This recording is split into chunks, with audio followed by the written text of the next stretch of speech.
큰 박수로 하나님께 영광을 돌립니다.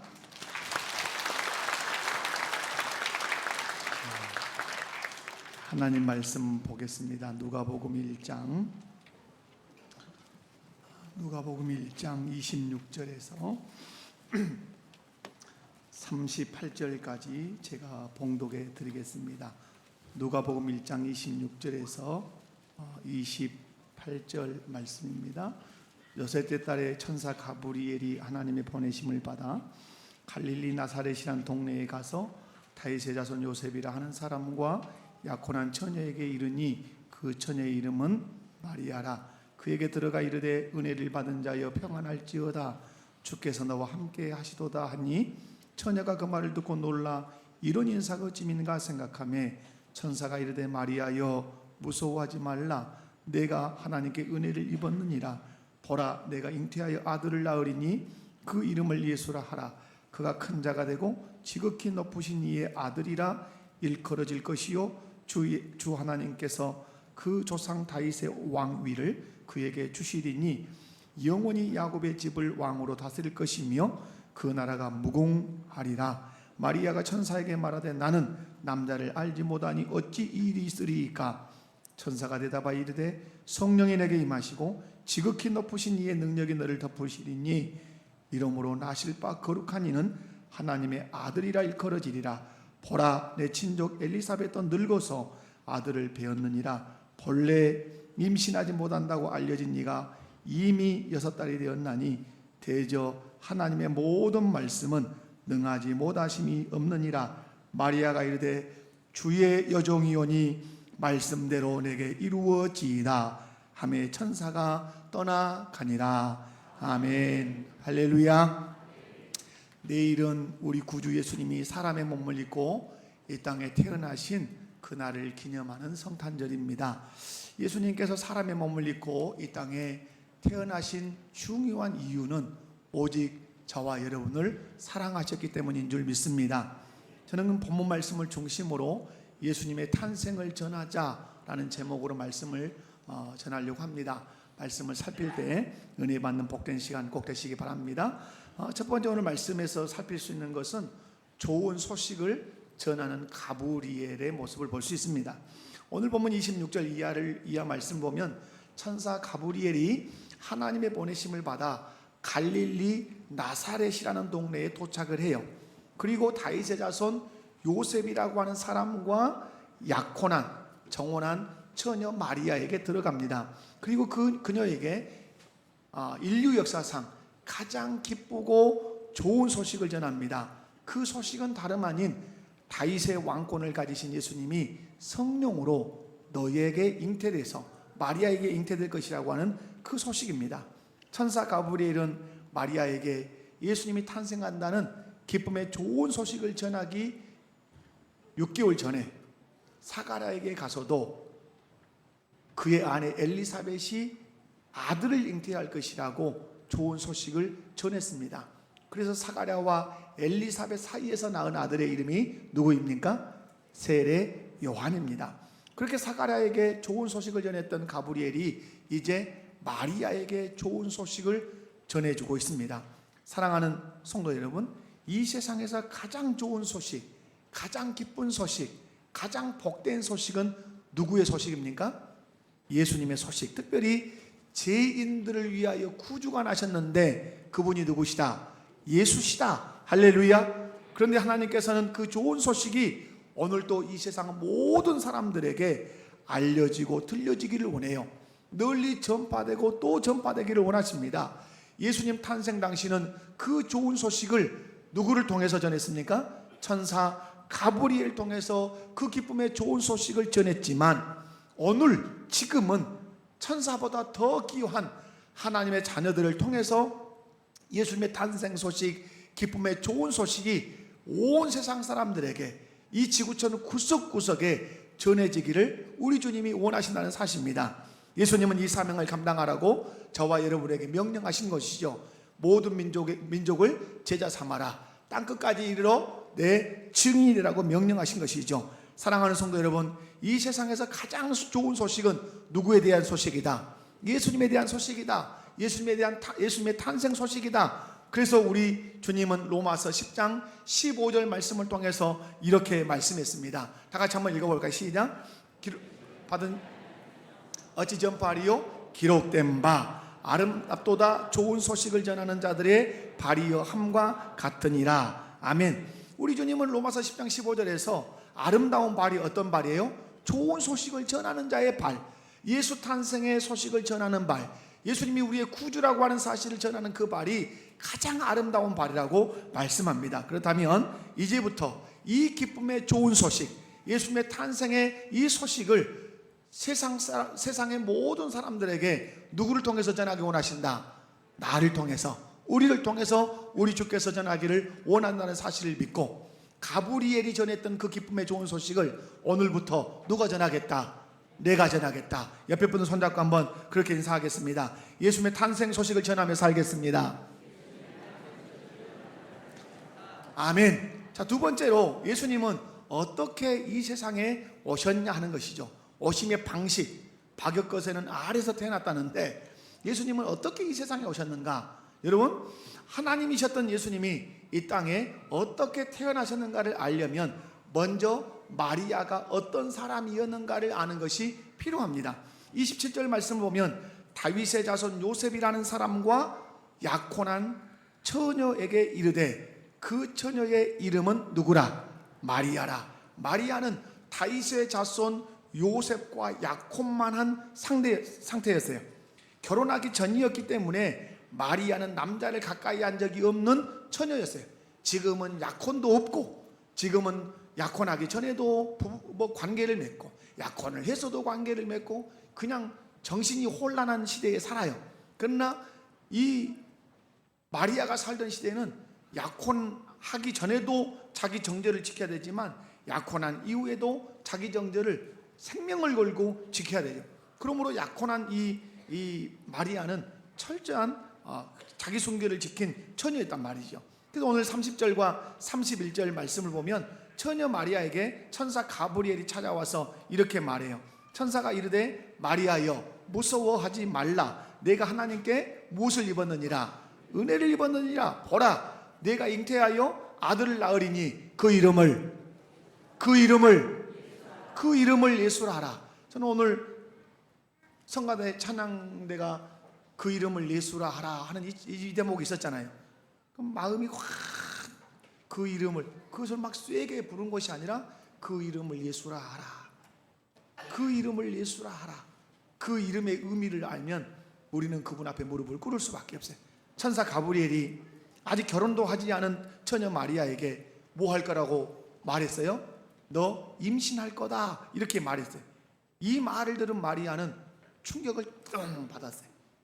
그래서 여러분 29절에 충격받았다는 내용을 이렇게 표현하죠. 처녀가 그 말을 듣고 어땠어요? 놀라. 처녀가 그 말을 듣고 충격을 받았단 말이에요. 내가 처녀인데 나에게 임신한다는 말이.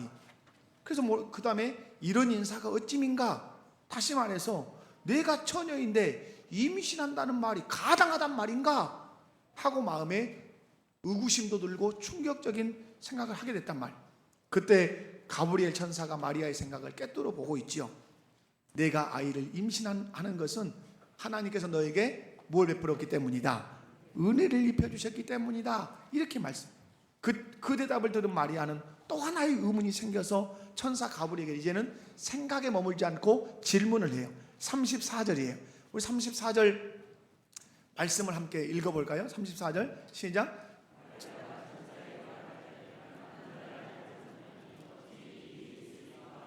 그렇죠. 분명히 천사는 네가 임신할 거다, 잉태할 거다. 내가 처녀인데 깜짝 놀라. 이거 있을 수 없는 일이다.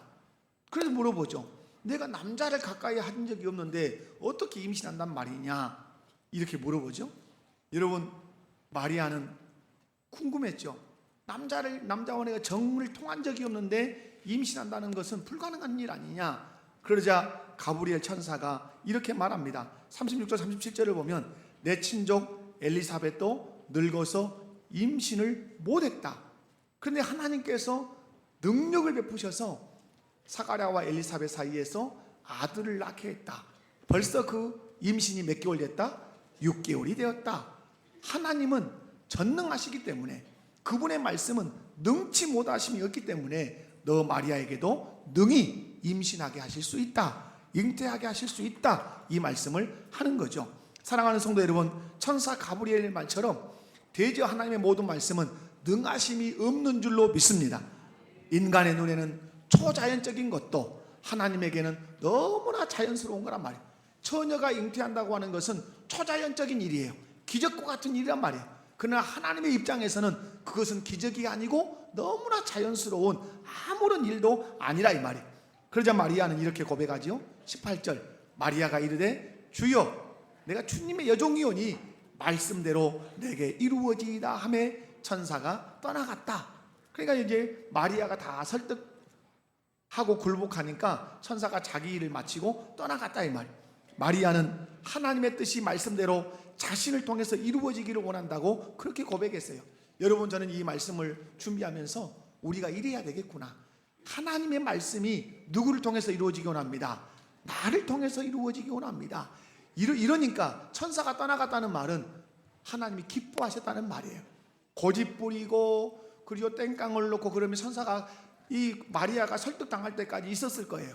그런데 마음에 놀랬던 것 천사가 설명해주고, 어떻게 내가 남자와 정을 통하지 않았는데 임신할 수 있느냐 물을 때 하나님의 말씀은 능하심이 없다는 말씀을 들을 때, 아 그렇구나 하고 그 말씀대로 내게 이루어지기를 원합니다. 그렇게 내가 은혜를 입은 자이기 때문에 그러기를 원합니다 라고 할 때 천사가 떠났단 말. 사랑하는 성도 여러분, 여러분에게도 말씀대로 이루어지기 원합니다. 말씀이 여러분을 통해서 이루어지는 은혜가 있기 원합니다.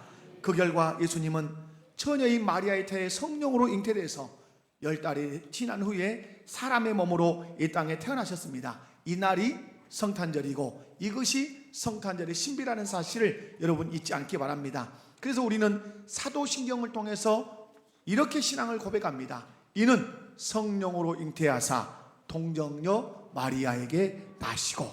이것은 우리가 믿어야 하고 고백해야 할 신앙 고백이에요. 다 같이 한번 고백을. 이는, 시작. 이는 성령으로 잉태하사 동정녀 마리아에게 나시고. 아멘. 우리 구주 예수님은 마리아의 태중에 성령으로 잉태된 줄로 믿습니다. 그리고 마리아에게 나신 줄로 믿습니다. 어떤 신앙이 바른 신앙인가? 예수님은 성령으로 마리아의 태중에 잉태하셔서 결국 마리아에게 나셨다. 이 믿음을 갖는 것이 바른 믿음인 줄 믿습니다. 예수님은 어떻게 이 땅에 오셨습니까? 마리아의 태중에 성령으로 잉태되셔서 이 땅에 오셨다. 이 믿음을 여러분 고백할 수 있기 바랍니다. 세 번째로는, 그렇다면 왜 예수님은 성령으로 잉태하셔서 사람으로 태어나셨는가? 예수님은 왜 사람의 모습을 입고 이 땅에 태어나셨는지 그 이유를 알아야 되죠. 자, 그 이유를 아는 방법 중에 하나가 예수님의 이름의 뜻을 아는 것입니다. 31절 말씀을 보면 이렇게 기록하지요. 보라, 내가 잉태하여 누구를 낳으리니? 아들을 낳으리니 그 이름을 누구라 하라? 예수라 하라. 그런데 오늘 본문에 예수라고 하는 이름의 뜻은 설명하지 않지만 예수라고 하는 이름의 뜻을 아주 자세하게 풀어서 설명한 것이 32절, 33절이에요. 32절과 33절을 읽습니다. 시작. 그가 큰 자가 되고 지극히 높으신 이의 아들이라 일컬어질 것이요 주 하나님께서 그 조상 다윗의 왕위를 그에게 주시리니 영원히 야곱의 집을 왕으로 다스릴 것이며 그 나라가 무궁하리라. 아멘. 오늘 찬양대 찬양이 다 이거잖아요. 오늘 여러분, 예수님이 다윗의 왕위를 받는 사람, 그럼 누구란 말이에요? 예수님은 왕이란 말. 그리고 33절 말씀에 영원히 야곱의 집을 누구로 다스릴 것이요? 왕으로. 예수님이 누구시란 말이에요? 왕이에요. 이 세상 나라는 유한하지만 그의 나라는 어떠하리라? 무궁하리라. 할렐루야. 왜 그 나라가 무궁합니까? 그분이 영원히 사시기 때문에 그렇습니다. 그분이 영원히 사시고 영원히 통치하시니까 그의 나라로 무궁하리라, 그의 나라로 영원하리라, 이렇게 말씀해요. 예수라고 하는 이름의 뜻을 명료하게 소개하고 있는 곳이 마태복음 1장 21절 말씀이에요. 마태복음 1장 21절 말씀을 우리 함께 읽어보도록 합니다. 시작. 아들을 낳으리니 그 이름을 예수라 하라. 이는 그가 자기 백성을 그들의 죄에서 구원할 자이심이라 하니라. 아멘. 여러분, 예수님의 이름을 통해서 알 수 있는 것은 방금도 설명한 것처럼 예수님은 왕이시다. 한번 따라서 해봅시다. 예수님은 왕이십니다. 예수라고 하는 이름 속에 어떤 뜻이 들었냐면 자기 백성을 이라는 말이 들었어요. 자기 백성을. 내 백성이 있다는 말은 나는 누구라는 얘기예요? 왕이라는 얘기예요. 그래서 여러분, 예수님은 자기 백성을 거느리는 왕이신데 오신 이유가 뭐예요? 자기 백성을 그들의 죄에서 구원하시기 위해서. 누가 온 거예요? 백성 구하러?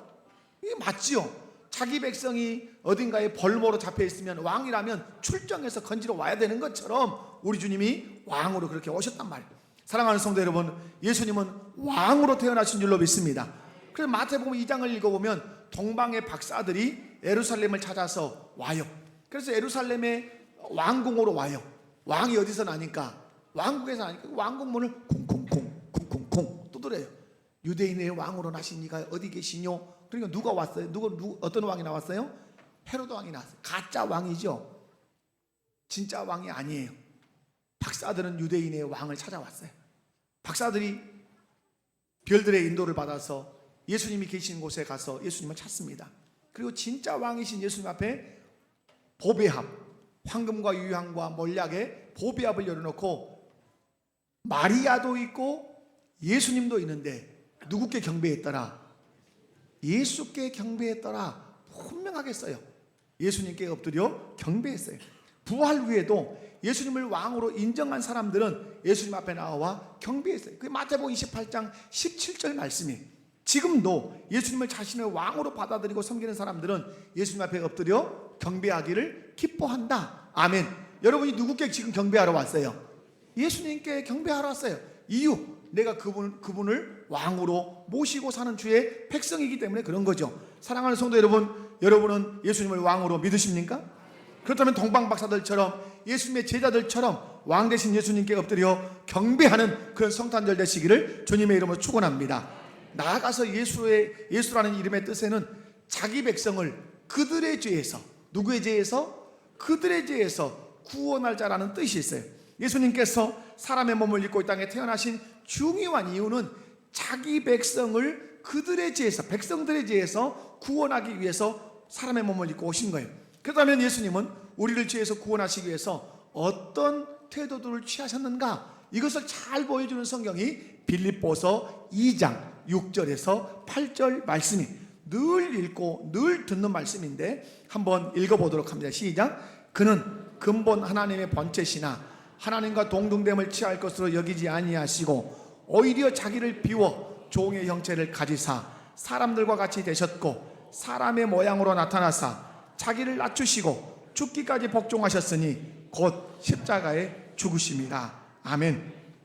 여러분, 이 말 6절과 8절을 여러분 딱 보시면 6절은 하나님과 동등됨을 취할 것으로 여기지 않고 그 보좌에서 내려오셨어요. 내려오셔서 마지막의 끝은 목표점은 뭡니까? 십자가에 죽으심이라.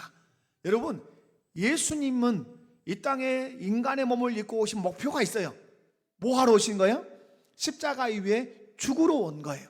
인간적으로 보면 대단히 비참하고 대단히 불행한 인생처럼 보여요. 그러나 분명한 사실은 예수님은 인간의 몸을 입고 이 땅에 오신 중요한 목적, 어떠하기 위해서 오셨다? 십자가에 못 박혀 죽기 위해 오셨다. 누구를 위해서? 우리를 위해서, 하나님의 백성을 위해서, 나를 위해서 그렇게 오셨다. 그걸 약간 구체적으로 살펴보면 예수님은 근본 하나님의 무엇이나 본체시나, 이 말은 뭐, 본체라는 말은 성부와 성령과 똑같은 누구시다? 하나님이시다.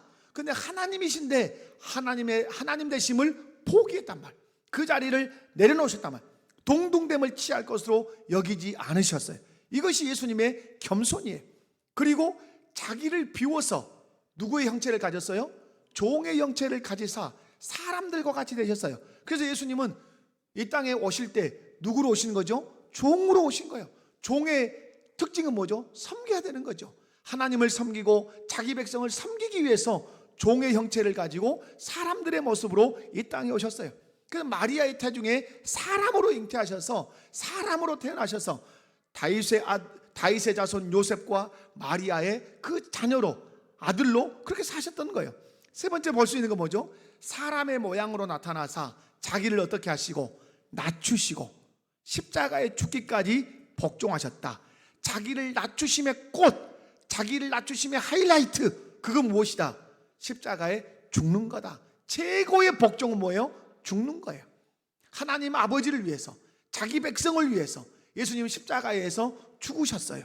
사랑하는 성도 여러분, 예수님께서 인간의 몸을 입고 이 땅에 오신 중요한 목적은 우리의 죄를 다 짊어지고 십자가 위에서, 누구를 위해서? 우리를 위해서 십자가에서 죽으신 거예요. 우리를 죄에서 구원하시기 위해서 십자가에서 죽으러 이 땅에 오신 거예요. 여러분, 이렇게 온 사람이 어디가 있겠어요? 여러분에게 어떤 태어났는데 저기 서대문 형무소에서 사형수로 죽기 위해서 당신 태어났어, 이러면 얼마나 비참한 거예요. 예수님은 죽기 위해서 태어나셨어요. 십자가에 못 박혀 죽기 위해서 태어났어요. 그러나 그 십자가에서 죽는 목적이 있어요. 그게 뭡니까? 우리를 죄에서 구원하시기 위해서, 우리를 하나님의 자녀 삼기 위해서 예수님은 십자가 위에 죽기로 작정하고 이 땅에 오신 줄로 믿습니다. 예수님께서 오신 이 목적을 기억할 때 성탄절의 의미 되는 거예요. 그리고 더한 감사로 하나님께 영광을 돌리며 이 성탄절을 보낼 수 있을 줄로 믿습니다. 말씀을 맺습니다.